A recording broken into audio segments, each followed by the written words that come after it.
ప్రభువైన యేసుక్రీస్తు నామంలో మీ అందరికీ ఎంతో వందనాలండి. దేవుడిచ్చిన మహాకృపను బట్టి ఆన్లైన్ ద్వారా మీ అందరినీ కలుసుకోవడం చాలా సంతోషంగా ఉంది. మరి ఆలస్యం చేయకుండా ప్రత్యక్ష గుడారంలో మనము ధ్యానిద్దామండి. మరి ఈరోజు మీతో మాట్లాడాలనుకున్న అంశం ఏంటంటే దేవుని నివాస స్థలము. చాలా ప్రాముఖ్యమైందండి. ప్రత్యక్ష గుడారంలో దేవుడు నివాస స్థలం అంటే దేవుడు నివసించే స్థలం అనేటిది ఉంది. ఈ ప్రత్యక్ష గుడారములో దేవుడు నివసించే స్థలం ఏంటి అని మీరు చూసినట్టయితే మనం బైబిల్లో నిర్గమకాండంలో చూడొచ్చు. అయితే మొదటిగా మీకు తెలియపరచనికి ఒక ఉదాహరణ మీకు తెలియపరచాలనుకుంటున్నా. మరి నేను తెలియచేసినట్టు ఈ ప్రత్యక్ష గుడారం పుస్తకము రెవరెండ్ పాస్టర్ ఓక్సో పార్క్ గారు ఎంతో గొప్ప దైవ సేవకుడు, ప్రపంచమంతా సువార్తనందు చేస్తున్నారు. ఆ దైవ సేవకుడు రాసిన పుస్తకం ద్వారా నేను మీకు ఈ యొక్క సందేశాన్ని తెలియపరుస్తున్నా. మరి ఇది నేను మాత్రమే ఆశీర్వాదం పొందుకోవడం కాదు, మీరు కూడా ఎంతో ఆశీర్వాదం పొందుకుంటారని నేను నమ్ముతున్నా. మరి పాస్టర్ ఓక్సో పార్క్ గారు ఎప్పుడైతే పరిచర్య చేస్తున్నప్పుడు, ఆయన దేగు అనే ప్రాంతంలో పరిచర్య చేస్తున్నప్పుడు, ఆ సమయంలో ఒక సేవకుడు తనకి బస్సులో ప్రయాణిస్తున్నప్పుడు పరిచయం అవ్వడం జరిగింది. ఆ సేవకుడు పాస్టర్ ఓక్సో పార్క్ గారికి తెలుసు. మరి ఆయన వచ్చి పాస్టర్ గారితో ఎంతో సీరియస్గా తను సంభాషణ చేయడం ప్రారంభించారు. ఆయన దేగు ప్రాంతం నుంచి దగ్గరున్న ప్రాంతంలో ఆయన పరిచర్య చేస్తుంటాడు. మరి ఆయన పరిచర్య విషయంలో ఎంతో ఆసక్తి కలిగి ఉన్న వ్యక్తి, దేవుడి కోసము తన హృదయాన్ని త్యాగం చేస్తూ, తన జీవితాన్ని త్యాగం చేస్తూ, హృదయమంతా పెట్టి ఎంతో దేవుడి ముందట ఒక మంచి సిన్సియర్ హృదయంతో పరిచర్య చేసేవాడు. అయితే ఎప్పుడైతే తను పరిచర్య చేస్తున్నప్పుడు అక్కడ పరిచర్యలో నిజంగా ప్రార్థన విషయంలో కావచ్చు, సంఘంలో నడిపించే విషయంలో కావచ్చు, బోధించే విషయంలో కావచ్చు, ఆ సంఘంలో ఎంతో హృదయాన్ని పెట్టి పరిచర్య చేయడం జరిగింది. అయితే చివరికి అలా స్థలం కొనడం జరిగింది. తర్వాత అక్కడ మరి ఆ సంఘాన్ని నియమించడం ప్రారంభించాడు. అలా సంఘాన్ని నియమించినప్పుడు తను మరి లోన్ పెట్టి సంఘాన్ని నియమించడం జరిగింది. అయితే ఆ పాస్టర్ గారు ఒక సంఘము కింద తను పరిచర్య చేసేవాడు. ఆ సంఘము కింద పరిచర్య చేసినప్పుడు మరి సంఘములో ఎలా అంటే, ఎప్పుడైతే ఒక డినామినేషన్ ఒక మిషన్లో పరిచర్య చేస్తున్నప్పుడు తరచుగా వారికి ట్రాన్స్ఫర్స్ అనేది కలిగి ఉండడం జరుగుతుంది. మరి ఆ సేవకుడికి ఎప్పుడైతే అక్కడ పరిచర్య చేస్తున్నప్పుడు ఆ సేవకుడికి తర్జుమా అంటే ట్రాన్స్లేట్ చేయడం జరిగింది. ఎప్పుడైతే ట్రాన్స్లేట్ చేయడం జరిగిందో అక్కడ ఆ సేవకుడు ఎప్పుడైతే మరి ఆయన అక్కడ పరిచర్య చేస్తున్నప్పుడు అక్కడ సేవ నిమిత్తము తనని బదిలీ చేయడం జరిగింది వేరే ప్రాంతంలో. ఎప్పుడైతే సేవ నిమిత్తము వేరే ప్రాంతంలో ఆయన బదిలీ చేసినప్పుడు అక్కడ చాలా ప్రాముఖ్యమైన విషయం ఏంటంటే, ఈ సేవకుడు ఎంతో హృదయం పెట్టి ఆయన లోన్ తీసుకొని ఆ సంఘాన్ని నియమించడం జరిగింది. మరి నియమించిన తర్వాత అక్కడ ఆయనకి ఎప్పుడైతే మరి ఆ సంఘం నుంచి బదిలీ చేస్తున్నాడనే విషయం విన్నప్పుడు చాలా కష్టంగా ఉండే. ఎందుకంటే తన ఎంతో లోన్ కలిగి ఉన్నాడు. ఆ లోన్ ఎలా తీర్చడం జరుగుతుంది, నా మీద లోన్ ఉంది, దేవుడు ఎందుకు ఇప్పుడు సంఘము అభివృద్ధి అవుతున్నప్పుడు, ఇక్కడ సంఘం బాగా జరుగుతున్నప్పుడు దేవుడు ఎందుకు నన్ను బదిలీ చేయాలనుకుంటున్నాడని ఎంతో కష్టమైన హృదయాన్ని పాస్టర్ పార్క్ గారికి తను పంచుకోవడం జరిగింది. ఎప్పుడైతే తను పంచుకున్నప్పుడు పాస్టర్ గారు అతనితో సహవాసం చేయడం ప్రారంభించాడు. బైబిల్లో నుండి కీర్తనలు 23వ అధ్యాయము 4వ వచనము పాస్టర్ గారు తెరిచి మాట్లాడడం ప్రారంభించారు. ఒకసారి మనం బైబిల్లో కీర్తనలు 23వ అధ్యాయము 4వ వచనం మనం చూద్దామండి. గాఢంధకారపు లోయలో నేను సంచరించినను ఏ అపాయమునకు భయపడను. నీవు నాకు తోడయ్యుందువు, నీ దుడ్డుకర్రయు నీ దండమును నన్ను ఆదరించును. ఇక్కడ మీరు చూసినట్టయితే గాఢాంధకారములో లోయలో నన్ను సంచరించినను ఏ అపాయము మరి నాకు భయపడను. ఇక్కడ చూసినప్పుడు దావీదు చీకట్లో ప్రయాణిస్తున్న ఆ కారపు లోయల్లో సంచరించినను ఏ అపాయమును మరి నాకు కలగజేయడు. ఇంకోటి ఏంటంటే నేను భయపడను అనే విషయాన్ని తెలియపరుస్తాను. ఎందుకు? దావీదుతోని ఎవరు తోడే ఉండడం జరిగింది? దావీదుతోని దేవుడు తోడే ఉండడం జరిగింది. అయితే పాస్టర్ గారు ఈ వాక్యాన్ని బాగాని తెరిచి దావీదు ఎలాంటి హృదయం కలిగి ఉన్నాడో, దావీదు ఎలా ఈ వాక్య భాగంని ఇలా తెలియపరచడం జరిగిందంటే, దావీదు కష్టంలో ఉన్నప్పుడు, ఇబ్బందిలో ఉన్నప్పుడు, శ్రమలో వెళ్తున్నప్పుడు దావీదుతోని దేవుడు తోడే ఉండి దావీదు కోసం దేవుడు పనిచేయడం జరుగుతుంది. ఎప్పుడైతే దావీదు కోసం దేవుడు పనిచేస్తున్నప్పుడు, దావీదు గొర్రెల కాపరిగా ఉన్నప్పుడు, దావీదు ఎప్పుడైతే ఆ ఎలుగుబంటి వచ్చి గొర్రెని తీసుకువెళ్ళాలనుకున్నప్పుడు, సింహం వచ్చి ఆ గొర్రెని తీసుకువెళ్ళాలనుకున్నప్పుడు, దావీదు అలాంటి కష్టమైన శ్రమల్లో ఎదుర్కొన్నప్పుడు దేవుడు అతనికి ఎలా సహాయం చేశాడు? ఎలుగుబంటితో పోట్లాడినప్పుడు దేవుడు ఎలా సహాయం చేశాడు? సింహముతో పోట్లాడినప్పుడు దేవుడు ఎలా సహాయం చేశాడు? అదేవిధంగా గొలియాతో పోట్లాడుతున్నప్పుడు దేవుడు ఎలా సహాయం చేశాడో దావీదు సాక్ష్యం ఇవ్వడం జరిగింది. ఎప్పుడైతే ఆ పాస్టర్ గారు దావీదు ఒక సాక్ష్యం విన్న తర్వాత ఆయన ఆలోచించడం ప్రారంభించాడు. తర్వాత పాస్టర్ గారు ఇంకా స్పష్టంగా తెలియపరచడానికి నిజంగా ఈరోజు ఎలా దావీదు అలాంటి హృదయం కలిగి ఉన్నాడు, దేవుడు తోడై ఉన్నాడనే హృదయం. నిజంగా పాస్టర్ గారిని అడిగారు, పాస్టర్ గారు మరి మీ హృదయంలో మీరు పరిచర్య చేస్తున్నారు కదా, మీరు ఎలాంటి హృదయం కలిగి ఉన్నారు దేవుడు పట్ల అన్నప్పుడు పాస్టర్ గారు దేవుడు నన్ను ఎంతో తోస్తున్నట్టు, నన్ను ఈ పరిస్థితిలో ముందటికి నెడుతున్నట్టు అనిపించింది. ఎందుకంటే నిజంగా నాకు ఇష్టం లేదు నేను ఆ ప్రాంతానికి వెళ్ళడము. ఇప్పుడు పాస్టర్ గారు హృదయంలో ఏం ఆలోచించారంటే, ఆ ఒక సేవకుడు హృదయంలో ఈ లోన్ ఎవరు తీరుస్తారు, ఈ అప్పు ఎలా తీర్చబడుతుంది, ఇప్పుడే ఇక్కడ సంఘం అభివృద్ధి అవుతుంది, ఇప్పుడే ప్రజలు రక్షణ పొందుకుంటారు, కొత్త వాళ్ళు సమకూర్చబడుతున్నారు, ఇప్పుడు ఎందుకు నన్ను సంఘము వేరే ప్రాంతాన్ని బదిలీ చేస్తుందని ఇలాంటి నిస్పృహ లాంటి ఆలోచనలు కలిగి ఉండడం జరిగింది. కానీ ఎప్పుడైతే తను హృదయాన్ని వ్యక్తపరిచినప్పుడు పాస్టర్ గారు చెప్పారు, అయ్యో మీరు పాస్టర్ గారు కదా, ఎలా మీరు ఇలాంటి హృదయం కలిగి ఉంటారు, దేవుడు సహాయం చేయడు, దేవుడు పని చేయడని. దేవుడు ఎప్పుడు అలా మనం కష్టాల్లో ఇబ్బందుల్లో తోసేవాడు కాదు. మరి దావీదు ఎందుకు ఇలా చెప్తున్నాడు? ఆయన గాఢాంధకారంలో లోయలో సంచరించినా నేను భయపడను, ఎందుకంటే దేవుడు తోడై ఉన్నాడనే హృదయం కలిగి ఉంది.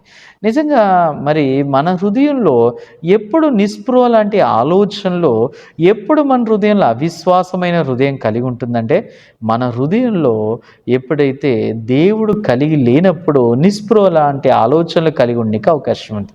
ఎప్పుడైతే పాస్టర్ గారు ఇంకొంచెము పాస్టర్ గారు వివరించడానికి యెషయా గ్రంథము 59వ అధ్యాయము 2వ వచనము చదివించడం జరిగింది. ఎప్పుడైతే యెషయా గ్రంథము 59 2వ వచనం చూసినప్పుడు, మీ పాపములు ఆయన ముఖమును మీకు మరుగుపరచెను కనుక ఆయన ఆలకింపనున్నాడు. ఇక్కడ మీరు చూడండి, మీ పాపములు ఏమైనాయంటండి, మీ పాపములు ఆయన ముఖములకు అడ్డమున్నాయా? ఇక్కడ మీరు చూసినట్టయితే ఈ దేవుడు సహాయం చేయకుండా కారణం ఏంటంటే, మన పాపములు దేవుడికి సహాయం చేయకుండా ఈ పాపములు ఏమంటే అడ్డుగా ఉన్నాయంట మనకి దేవుడికి. ఈ అడ్డుగా అంటే ఏదో కాదండి, మనకి దేవుడికి ఒక మధ్య గోడలాగా అడ్డుగా ఉన్నాయి అంటారు, రైట్? మళ్ళీ ఒకసారి చదువుదాం, మీరు చూడండి 59 2వ వచనము, మీ పాపములు ఆయన ముఖమును కనుక ఆయన ఆలకింపకున్నాడు. చూడండి, మీ పాపములు ఆయన ముఖమును ఇక్కడ చూస్తే మీకు ఎందుకు దేవుడు సహాయం చేయకుండా కారణం ఏంటంటే, ఆయన ముఖము ఎందుకు చాటి వేయడం జరుగుతుంది? ఒకే ఒక కారణము, దోషము, పాపం ఒకటే కారణము. ఎప్పుడైతే పాస్టర్ గారితో ఈ విషయం తెలియపరిచినప్పుడు, నా హృదయంలో కొంచెం చీకటి ఉన్నా దేవుడు సహాయం చేయలేడు, నా హృదయంలో కొంచెం పాపం ఉన్నా దేవుడు సహాయం చేయలేడు. ఎప్పుడైతే ఆ సాక్ష్యం విని పాస్టర్ గారు వెంటనే తన హృదయంలో ఉన్న చీకటి ఏదైతే కలిగి ఉన్నాడో ఆ చీకటి కలిగి ఉన్నంత వరకు దేవుడు సహాయం చేయడు.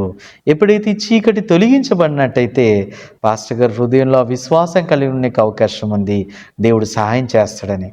ఎప్పుడైతే పాస్టర్ గారు వాక్యం విని తన హృదయంలో నూతన శక్తి బలం పొందుకొని ఎలా యేసుక్రీస్తు రక్తము శరీరం ద్వారా నా పాపం కడిగివేయబడ్డం జరిగిందో, నా దోషం పూర్తిగా తొలగించబడ్డం జరిగిందో, ఈ విషయం విన్న తర్వాత తన హృదయంలో గొప్ప నిరీక్షణతో ఆయన సేవలో మరలా తిరిగి కొనసాగించడం జరిగింది.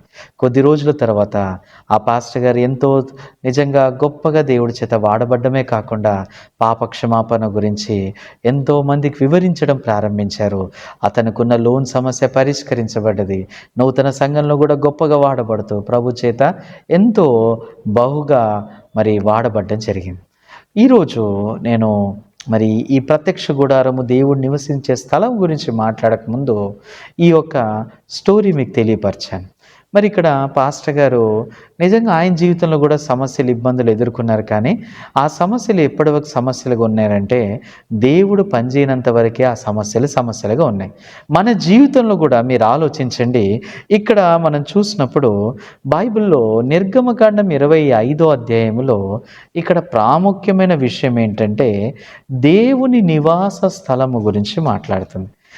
దేవుని నివాస స్థలం గురించి మాట్లాడుతున్నప్పుడు ప్రజల హృదయంలో దేవుడు పనిచేయడు అనే భయము, లేదన్నట్టయితే నిస్పృహ, లేదన్నట్టయితే ఇలాంటి హృదయం ఎందుకు ప్రజల హృదయంలో ఉందో మీరు చూసినప్పుడు ఒకే ఒక్క కారణము, వారి హృదయంలో పాపం ఉన్నందుకు, వారి హృదయంలో నమ్మకం లేదు దేవుడు పనిచేస్తాడు, దేవుడు సహాయం చేస్తాడు. ఇక్కడ నిర్గమకాండములో దేవుడు నివసించే స్థలం, దేవుడు నివసించే స్థలం ఏంటి? ఈ నివసించే స్థలము ఎక్కడ? ఈ 25వ అధ్యాయంలో మొదటి వచనం చూసినప్పుడు దేవుడు మోషే ద్వారా ఆ మోషేకి ఆజ్ఞాప ఇవ్వడం జరిగింది. ఏంటి? ఈ మోషే ప్రజలందరికీ ఏం ఆజ్ఞాపించాడంటే వారందరినీ అర్పణలు ప్రభుకి తీసుకురమ్మని ఆజ్ఞాపించడం జరిగింది. ఏంటండి?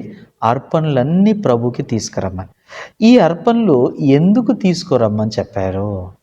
ప్రభు ఈ ప్రత్యక్ష గుడారాన్ని నియమించనికి అర్పణలు తీసుకురమ్మని చెప్పడం జరిగింది. ఇక్కడ 25వ అధ్యాయము మొదటి వచనం చూద్దాం, తర్వాత 8వ వచనం కూడా చూద్దామండి.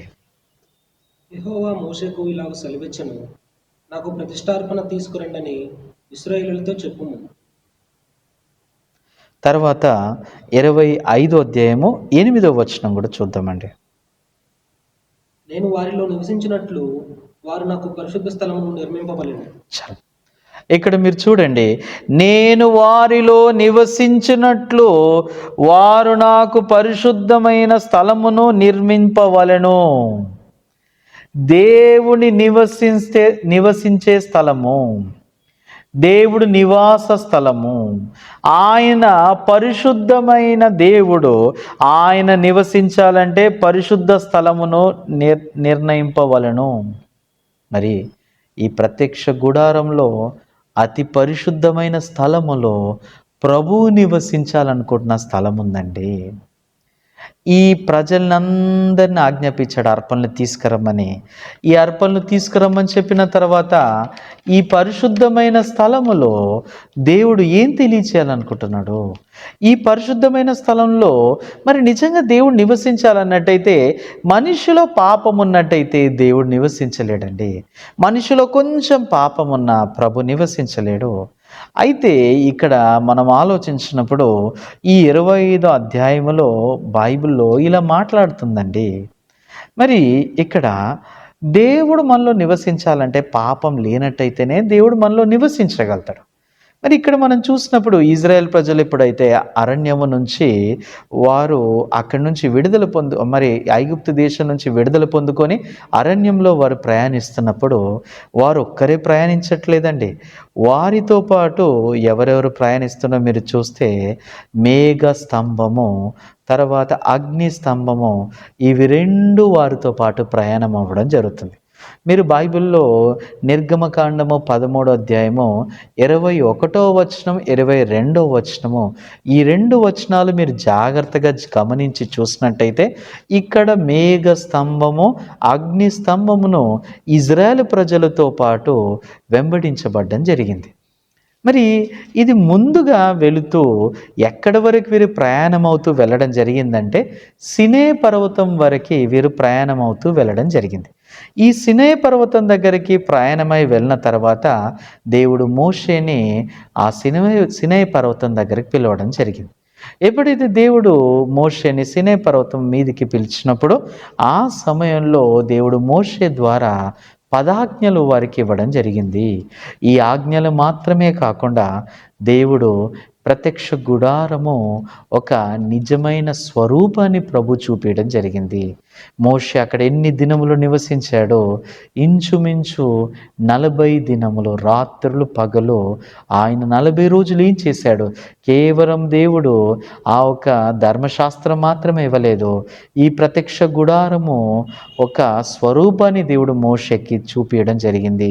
ఈ ప్రత్యక్ష గుడారాన్ని ఎలా నియమించాలి, ఈ ప్రత్యక్ష గుడారం ఏ విధంగా ఉండాలి, వాటి ఎత్తు ఎలా ఉండాలి, వాటి వెడల్పు ఎలా ఉండాలి, పరిశుద్ధమైన స్థలం, అతి పరిశుద్ధమైన స్థలం, నేను నివసించాలంటే ఎలాంటి స్థలంలో నివసించగలుగుతాను, ఇది పూర్తిగా దేవుడు మోషే ద్వారా ఈ యొక్క పరిశుద్ధాత్మ అయిన స్థలము, నివసించే స్థలము, ఆ ప్రత్యక్ష గుడారం గురించి వివరించడం జరిగింది.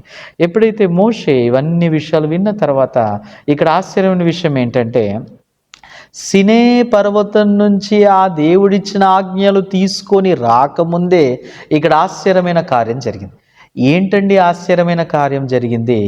అక్కడ ప్రజలు మోషే ఆలస్యం అవ్వడం జరుగుతుందని చెప్పి, మోషే ఏడి, మోషే మనల్ని తీసుకొచ్చిన మోషే ఎక్కడికి వెళ్ళాడని చెప్పి ప్రజలందరూ ఆరోన్తో సహా కలిసి వారు ఒక దేవుడిని నియమించడం జరిగింది. మరి ఆజ్ఞలు చూసినప్పుడు నీ దేవుడైన యెహోవాకి విరుద్ధంగా ఏ ఒక్క దేవుడిని నియమించొద్దు, ఏ ఒక్క దేవుడిని పూజించొద్దు. కానీ వారు ఆజ్ఞ నియమంను తీసుకోక రాకముందే ఆ సినే పర్వతం నుంచి మోషే ఆ ధర్మశాస్త్రమును, దేవుడి చేత రాయబడిన రాతి పలకలో రాసిన ఆ ధర్మశాస్త్రము తీసుకురాకముందే వారందరూ పాపము చేయడం జరిగింది. వారందరూ దేవుడి ఆజ్ఞను అతిక్రమించడం జరిగింది. మరి మోషే ఇప్పుడు కిందికి ఆజ్ఞను తీసుకొచ్చినట్టయితే వారందరూ మరణించాల్సిందే. అందుకే ఆ రాతి పలకల్ని ఆయన అక్కడనే వాటిని పగలగొట్టి వారి దగ్గర రావడం జరిగింది. నిజంగా మన బైబిల్లో చూసినప్పుడు ఇక్కడ మరి నిర్గమకాండము 18వ అధ్యాయం 18వ అధ్యాయం మీరు చూస్తే ఈ యొక్క ఆజ్ఞ ఇవ్వక ముందే మోషే మరి ఇజ్రాయెల్ ప్రజల్ని తీర్పు తీర్చడం జరిగింది. ఈ సినే పర్వతం దగ్గరికి వెళ్ళక ముందే ఇజ్రాయెల్ ప్రజలందరిలో ముందుగానే పాపం కలిగి ఉండడం జరిగింది. మరి పాపమున్న చోట దేవుడు ఎలా నివసిస్తాడు? దేవుడు నివసించే స్థలం ఏంటిది? పరిశుద్ధమైన స్థలము.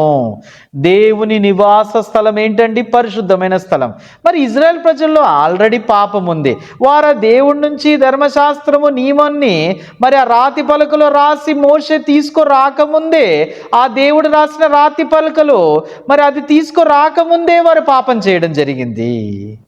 ఇక్కడ ఇజ్రాయెల్ ప్రజలను నిజంగా మీరు చూడండి, మోషే ఈ నిర్గమకాండం 18వ అధ్యాయంలో వారందరికీ న్యాయంని తీర్పు తీర్చడం జరుగుతుంది. అంటే వారందరూ తప్పిదం చేశారు, పొరపాట్లు చేశారు, ముందుగానే వారు పాపం చేయడం జరిగింది. అంటే నియమము రాకముందే వారు తప్పులు పొరపాట్లు చేశారు. కానీ వారికి నియమం రానంత వరకు వారు పాపంలో ఉన్నారనే విషయాన్ని వారికి తెలియదండి. కానీ ఇది మన బైబిల్లో చూసినప్పుడు ఇది ఎలా ఉందంటే, రోమేలు రాసిన పత్రిక 5వ అధ్యాయము 13వ వచనం మనం చూసినట్టయితే, మీరందరు బైబిల్లో చూడండి, రోమేలు రాసిన పత్రిక 5వ అధ్యాయము 13వ వచనము.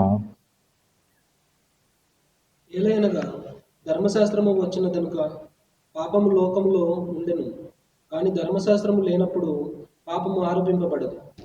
చూడండి బైబిల్ ఏమంటుంది, మరోసారి చదువుకుందాం, మీరందరు జాగ్రత్త చూడండి. ఏలయనగా ధర్మశాస్త్రము ధర్మశాస్త్రమును వచ్చిన కనుక పాపము లోకములో ఉండను, కానీ ధర్మశాస్త్రము లేనప్పుడు పాపము ఆరోపింపబడదు. చూడండి, ధర్మశాస్త్రం లేనప్పుడు పాపము ఆరోపింపబడుతుందా? లేదు. ఉదాహరణ, మనకి ఏదైనా నియమం ఇచ్చినప్పుడు, నియమము ఇచ్చినప్పుడు పాపం అనేటిది ఆరోపించబడుతుంది, కానీ నియమం ఇవ్వకముందు పాపము ఆరోపించబడడం జరగదు. ఇక్కడ నిర్గమకాండము 18వ అధ్యాయంలో మోషే ఎప్పుడైతే ప్రజల్ని న్యాయము తీరుస్తున్నప్పుడు వారికి ఇంకా దేవుడు ఆ ధర్మశాస్త్రముని ఇవ్వలేదు కనుక వారు పాపం చేస్తున్నా, తప్పులు చేస్తున్నా, పొరపాటు చేస్తున్నా వారికి ఆ ధర్మశాస్త్రం ప్రకారం తీర్పు తీర్చబడలేదు. అవునా కాదండి? అందుకే మనం ఇక్కడ చూడొచ్చు, ఇది ఎలా ఉందంటే వారు ధర్మశాస్త్రం రాకముందే వారి దగ్గర పాపం ఉంది, కానీ వారు తీర్పు తీర్చబడలేదు. కానీ ఇక్కడ ఆశ్చర్య విషయము, ఎప్పుడైతే మోషే ఆ సినే పర్వతం నుంచి ధర్మశాస్త్రము తీసుకొని వస్తున్నప్పుడు దేవుడు రాసి ఉన్న రాతి పలకలు రాసిన ఆ దేవుడు ఒక ధర్మశాస్త్రం తీసుకొస్తున్నప్పుడు అక్కడ వారందరూ దేవుడి విరోధంగా విగ్రహాన్ని తయారు చేసినప్పుడు మోషే వాటిని పగలగొట్టి ఆయన ఏం చేశాడో మీరు చూసినట్టయితే ఇజ్రాయెల్ ప్రజలందరూ పాపం చేయడం జరిగింది, ఇజ్రాయెల్ ప్రజలందరూ పొరపాటు చేయడం జరిగింది. నిజంగా అక్కడ మరి వారు ఎలా దేవుడు వారి మధ్యలో నివసించగలుగుతారు? ఆ దేవుడు ఒక ధర్మశాస్త్రాన్ని వారికి ఇచ్చినట్టయితే, దేవుడు ఒక ధర్మశాస్త్రం తెలియపరిచినట్టయితే వారి మధ్యలో నివసించడానికి అవకాశం లేదు. ఎందుకంటే వారు ఆల్రెడీ పాపం చేశారు. మరి పరిశుద్ధమైన దేవుడు మురికి వాళ్ళైన మానవులతో ఎలా నివసించగలుగుతాడు? దేవుడు నివసించలేడు, దేవుడు ఏమాత్రము నివసించలేడు. ఇక్కడ ఎప్పుడైతే చూసినప్పుడు చాలా ఆశ్చర్యమైన విషయం ఏంటంటే దేవుడు ఇక్కడ ఏం చేస్తాడో మనం చూద్దాం. బైబిల్లో నిర్గమకాండము 32వ అధ్యాయము ఎప్పుడైతే ఇజ్రాయెల్ ప్రజలు వీరు మరి ఆ ఒక దూడని తయారు చేసిన తర్వాత ఈ 32వ అధ్యాయం 32వ వచనము వీరి పాపం విషయంలో అప్పుడు ఇంకా పాపం యొక్క పరిహారణ ఎలా చెల్లించాలో మీరు చూడండి. మోషే దేవుడి విజ్ఞప్తి చేస్తున్నాడు, మోషే దేవుడికి ప్రార్థన చేస్తున్నాడు.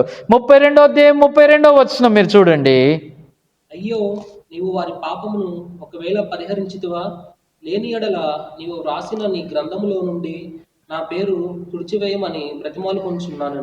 చూడండి, నీవు వారి పాపం ఒకవేళ పరిహరించితివా, లేని ఎడల నీవు వ్రాసిన నీ గ్రంథములో నుండి నా పేరు తుడిచివేం. ఎవరి పాపం కోసం మోషే ప్రార్థన చేస్తాడు? ఇజ్రాయేలు వారి పాపం కోసం మోషే విజ్ఞప్తి అడుగుతున్నాడు, ప్రభుని కనికరం అడుగుతున్నాడు, ప్రభుని కృపను అడుగుతున్నాడు. లేదన్నట్టయితే వారందరూ తుడిచివేయబడతారు. అందుకే నా పేరు తుడిచివేయమని బతిమాలు కొనుచున్నను. మరి ఎప్పుడైతే పాపం యొక్క పరిహరణ ఆ సమయంలో లేదు, ఇంకా ప్రత్యక్ష గుడారాన్ని నియమించలేదు, ఇంకా పాపం యొక్క అర్పణలు చెల్లించలేదు, ఆ సమయంలో పాపం విషయంలో ఎవరు విజ్ఞప్తి తెలియజేస్తున్నారు? మోషే తను ప్రభువుకి విజ్ఞప్తి తెలియజేస్తున్నాడు. ప్రభువా, దయచేసి కరుణ చూపియండి, మేము తప్పు చేస్తాము, మేము ఇజ్రాయెల్ ప్రజల నిమిత్తము నిజంగా మేము తప్పు చేస్తాము. ఇక్కడ వారి పాపం విషయంలో మోషే ప్రార్థన చేసి మోషే ప్రభుని వేడుకోవడం జరుగుతుంది. తర్వాత 33వ వచనం చూడండి. అందుకు యెహోవా, ఇక్కడ ఏం మాట్లాడుతున్నాడో మీరు చూడండి. అందుకు యెహోవా, ఎవడు నా ఎదుట పాపము చేసెనో వాని నా గ్రంథములో నుండి తుడిచివేయుదును. చూడండి, ఎవడు నా ఎదుట పాపము చేసినో వారిని నా గ్రంథముల నుండి తుడిచివేయను. పాపము చేసిన వారిని ఆయన గ్రంథములో నుండి తుడిచివేయడం జరుగుతుంది. మరి వీరందరూ పాపం చేశారు. మరి వీరు పాపం చేసిన వారందరూ ఎలా వీరు అంగీకరించబడ్డం జరుగుతుంది? ఎలా వీరు క్షమించబడ్డం జరుగుతుంది?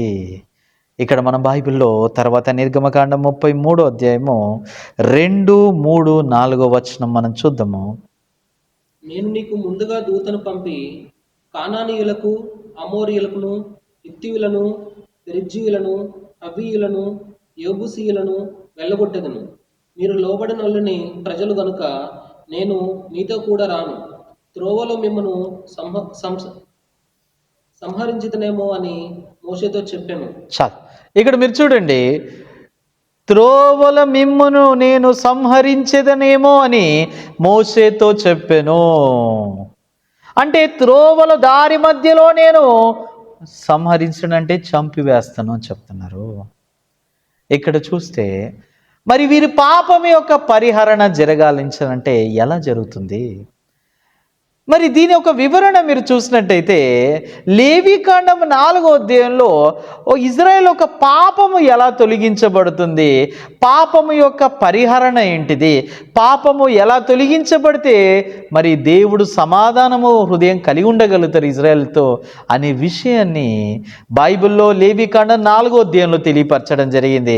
ఇంకా మనం స్పష్టంగా చూసినట్టయితే ఈ 66 పుస్తకాల ద్వారా దేవుడు ఎలా పాపం యొక్క క్షమాపణ జరిగిందో, పాపం యొక్క పరిహారణ ఎలా జరిగిందో ప్రభు స్పష్టంగా వివరించడం జరిగింది. ఈరోజు ఒక విషయం మీరు ఆలోచించండి. ఈ ప్రత్యక్ష గుడారాన్ని దేవుడు ఎందుకు నియమించాడంటే ఈ ప్రత్యక్ష గుడారం అనే స్థలములో దేవుడు నివసించనికి, ఎందుకంటే మానవులతో నివసించనికి వీల్లేదు, మానవులు పాపం చేశారు. అప్పటికే దేవుడు ఒక ధర్మశాస్త్రం ఇవ్వకముందే వారందరూ పాపము చేసి ఉన్నారు, పాపము కలిగి ఉండడం జరిగింది. ఎంతో మురికి శరీరము, ఎంతో మరి నిజంగా తప్పుడు క్రియలు చేసే మానవులు వీరి దగ్గర దేవుడు ఎలా నివసించడం జరుగుతుంది, దేవుడు ఎలా కలిగి ఉండడం జరుగుతుంది? దేవుడు నివసించలేడు. అందుకే నా గురించి నేను నివసించనికి ఒక పరిశుద్ధమైన స్థలము, ప్రభు నివసించనికి ఒక పరిశుద్ధమైన స్థలాన్ని నియమించమని ప్రజలకి తెలియపరచడం జరిగింది. ఆమేన్. ఆ పరిశుద్ధమైన స్థలములో దేవుడు నివసించాలనుకుంటున్నాడు. ఈరోజు మనం ఆలోచించినప్పుడు మరి దేవుడు మన హృదయంలో నివసించాలన్నట్టయితే ఈ మురికి వాళ్ళమైన మనము, చెడ్డ వాళ్ళమైన మనము, చెడు క్రియల్ని, చెడు ఆలోచనల్ని కలిగి ఉన్న మనము మన హృదయంలో దేవుడు ఎలా నివసించగలుగుతాడు? మరి దేవుడు ఈరోజు మన హృదయంలో నివసించాలనుకుంటున్నాడు. కానీ మన హృదయంలో దేవుడు నివసించాలన్నట్టయితే మురికి వాళ్ళ హృదయంలో, చెడ్డ వాళ్ళ హృదయంలో దేవుడు నివసించలేడు. అందుకే దేవుడు ఈ ప్రత్యక్ష గుడారానికి సాదృశ్యంగా ఉన్న యేసుక్రీస్తు, ఎక్కడైతే యేసుక్రీస్తు ఉన్నాడో ఆ యేసుక్రీస్తు ద్వారా దేవుడు మనలో నివసించనికి మరి అర్హులుగా అవుతున్నాము. యేసే లేనట్టయితే, యేసుక్రీస్తు రక్తం చిందించినట్టయితే, యేసుక్రీస్తు సిలువలో త్యాగం చేయనట్టయితే దేవుడు మనలో నివసించడం అసాధ్యము. అవును, వాస్తవము. మనం మురికి వాళ్ళము, మనం తప్పులు చేసేవాళ్ళం, మనం పొరపాటు చేసేవాళ్ళం, మనం పాపం చేసేవాళ్ళం. మనలాంటి మురికి వారి దగ్గర ప్రభు నివసించడం అసాధ్యము. కానీ ఎలా అయితే దేవుడు ఇజ్రాయెల్ ప్రజలతో కలిసి నివసించనికి ప్రత్యక్ష గుడారములో అతి పరిశుద్ధమైన స్థలమును దేవుడు ఎలా నియమించడం జరిగిందో ఆ ప్రకారము దేవుడు మనలో నివసించనికి యేసుక్రీస్తు ఒక ప్రత్యక్ష గుడారముగా ఉండు ఈ లోకములో వచ్చి ఆయన మన పాపం విషయంలో మరణించి రక్తము కార్చి ఆయన సిలువలో త్యాగము చేసి మన హృదయములో పాపముని పరిపూర్ణంగా తొలగించి మనని పరిశుద్ధులుగా, నీతిమంతులుగా చేసి ఆయన మనలో నివసించే స్థలముగా దేవుడు ఏర్పాటు చేయడం జరిగింది. ఆమేన్. ఈరోజు మీ హృదయంలో ఎవరున్నారు? మీ హృదయంలో యేసుక్రీస్తు ప్రభువు చేసిన పని కలిగి ఉన్నట్టయితే అది దేవుడు నివసించే స్థలముగా మారింది. ఈ పరిశుద్ధమైన స్థలం ఏది? ఈరోజు ఎవరైతే యేసుక్రీస్తు నా పాపముని కడిగేశాడు, యేసుక్రీస్తు నా పాపం నుంచి పరిపూర్ణంగా విడుదల చేశాడు, దేవుడు నన్ను నీతిమంతులుగా తీర్చివేశాడని నమ్ముతున్నారా? అయితే మీ హృదయం అనేది పరిశుద్ధమైన స్థలంగా మారింది. అవును, మీరెంతో మురికి వాళ్ళు, వాస్తవం. మనం ఎంతో తప్పులు చేసేవాళ్ళం, మనం ఎన్నో అబద్ధం ఆడేవాళ్ళం, ఎన్నో పొరపాటు చేసేవాళ్ళం. కానీ ఇలాంటి వారి దగ్గర దేవుడు నివసించడానికి వీల్లేదు. కానీ ఈ ప్రత్యక్ష గుడారం అనేది దేవుడు ఎలా ఇజ్రాయెల్ ప్రజలతో నివసించనికి ఆ పరిశుద్ధమైన స్థలంలో ఉన్నాడో అలా యేసుక్రీస్తు ప్రభు ద్వారా దేవుడు ఈరోజు మనలో నివసించనికి దేవుడు ఆ అవకాశాన్ని ప్రభు ఏర్పాటు చేయడం జరిగింది. అందుకే ఈరోజు మన హృదయంలో యేసయ్య ఉన్నాడా అన్నట్టయితే ధైర్యంగా చెప్పగలుగుతాం, మా హృదయంలో దేవుడు ఉన్నాడండి. నా పాపమును దేవుడు కడిగేశాడు కాబట్టి నా హృదయంలో దేవుడు కలిగి ఉన్నాను. నేను పరిశుద్ధిని కనుక నేను దేవుణ్ణి కలిగి ఉన్నాను. ఈ పరిశుద్ధత మనం మంచి చేయడం ద్వారా కాదు, ఈ పరిశుద్ధత నేను పాపం చేయకుండా ఉండడం ద్వారా వచ్చింది కాదు, ఈ నీతి అనేది నేను మంచిగా ఉండడం ద్వారా రావడం కాదు. ఈ పరిశుద్ధత, నీతి అనేది యేసుక్రీస్తు అర్పణ ద్వారా, యేసు త్యాగము ద్వారా, యేసు శిలువలో మరణించడం ద్వారా మనం ఈ పరిశుద్ధత కలిగి ఉండడం జరిగింది. ఈ పరిశుద్ధత మీ దగ్గర ఉందా? అయితే అది దేవుడు నివసించే స్థలము, దేవుడు నివసించే స్థలము. అందుకే దేవుని నివాస స్థలము.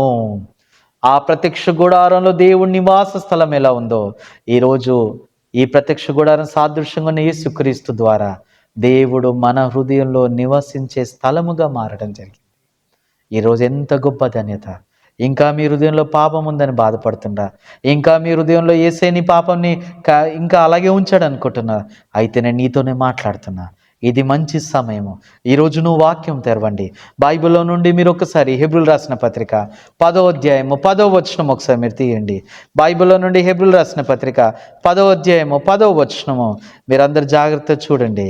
ఇక్కడ బైబిల్లో హెబ్రీయులు రాసిన పత్రిక 10వ అధ్యాయం 10వ వచనంలో యేసుక్రీస్తు యొక్క శరీరము ఒక్కసారి అర్పింపబడి చేత ఆ చిత్తమును బట్టి మనము పరిశుద్ధపరచబడి ఉన్నాము. ఆమేన్. యేసుక్రీస్తు యొక్క శరీరము ఒక్కసారి అర్పింపబడి చేత ఆ చిత్తమును బట్టి మనము పరిశుద్ధపరచబడి ఉన్నాము. ఈరోజు మీరు ఈ మాటలు ఎలా ఉన్నాయి అలా అంగీకరించినట్టయితే చాలు. మీ హృదయంలో యేసే నివసించనికి, మీ హృదయంలో దేవుడు నివసించనికి అదెంతో పరిశుద్ధమైన స్థలం అని నమ్ముతున్నా. చాలామంది వారు అపార్థం చేసుకుంటారు బైబిల్ని. నేను పరిశుద్ధంగా ఉన్నట్టయితే దేవుడు ఉంటాడు అనుకుంటున్నారు. మీరు పరిశుద్ధంగా ఉన్నట్టయితే ప్రభు నాతో నివసించగలుగుతాడు అనుకుంటారు. ఎలా అండి దేవుడు మనతో నివసించగలుగుతాడు? మురికి వాళ్ళమైన మనము, తప్పులు చేసే వాళ్ళమైన మనము, నిజంగా ఇంత మురికి వాళ్ళ దగ్గర దేవుడు ఎలా నివసించగలుగుతాడు? ఆ యేసు రక్తమును బట్టి, యేసు శరీరాన్ని బట్టి మాత్రమే ఈరోజు దేవుడు మనతోని స్పష్టంగా నివసించగలుగుతాడని ధైర్యంగా నేను చెప్పగలుగుతాను. ఈ హెబ్రీయులు రాసిన పత్రిక 10వ అధ్యాయం 10వ వచనం ప్రకారము మనం పరిశుద్ధులుగా నీతిమంతులుగా దేవుడు తీర్చివేశాడని నమ్మినట్టయితే చాలు. ఆ దేవుడు మీ హృదయంలో నివసించి ఆయన గొప్ప కార్యమును చేయబోతున్నాను నమ్ముతున్నా. నిజంగా ఈ మాటలు మీ హృదయంలో ఎంతో దేవుడు ఆశీర్వదించడం నమ్ముతున్నా. మరి ప్రత్యక్ష గుడారాన్ని ధ్యానిస్తున్నప్పుడు ఇది కేవలం ప్రత్యక్ష గుడారము తెలుసుకోవడమే కాదు, మీరు ఆత్మీయ జీవితం ఎలా జీవించాలి, మీ హృదయంలో దేవుడిచ్చిన రక్షణ ఏంటి, మీ హృదయంలో దేవుడు ఎలా నివసించాలనుకుంటున్నాడు, ఆ పరిశుద్ధమైన స్థలంలో దేవుడు ఎలా కార్యాన్ని జరిగించాలనుకుంటుండో, ఇవన్నీ విషయాలు మీరు గ్రహిస్తారని నేను ఆశిస్తున్నా. నేను ఇంతే చెప్పాలనుకుంటున్నా. ప్రార్థన చేసుకుని తల మంచినట్టయితే ప్రార్థన చేసుకుందాం. పరిశుద్ధమైన తండ్రి, మహోన్నతమైన యేసయ్య, ప్రభా నీకు వందనాలు, స్తోత్రం ప్రభా. మరోసారి తండ్రి మీరు నివసించే స్థలము అది ఏదో కాదు, మా హృదయము ప్రభా. మరి పాత నిబంధనలో ప్రత్యక్ష గుడారంలో మీరు ఎలా నివసించడం జరిగిందో ఆ ప్రకారం యేసుక్రీస్తు అర్పణ ద్వారా, యేసయ్య త్యాగం ద్వారా, యేసయ్య రక్తం చిందించడం ద్వారా, యేసుక్రీస్తు యొక్క అర్పణ ఒక్కసారి అర్పింపుట చేత ఆ చిత్తమును బట్టి పరిశుద్ధులుగా చేశారని సెలవిచ్చారు.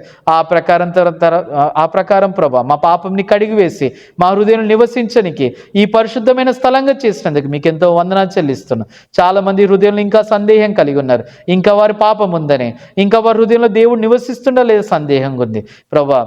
ఈరోజు మాకు నిశ్చేత నమ్మకము, యేసు రక్తం యేసు శరీరాన్ని బట్టిస్తున్నారు.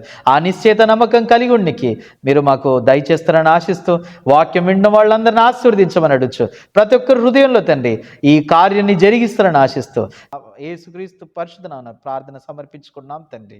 ఆమేన్.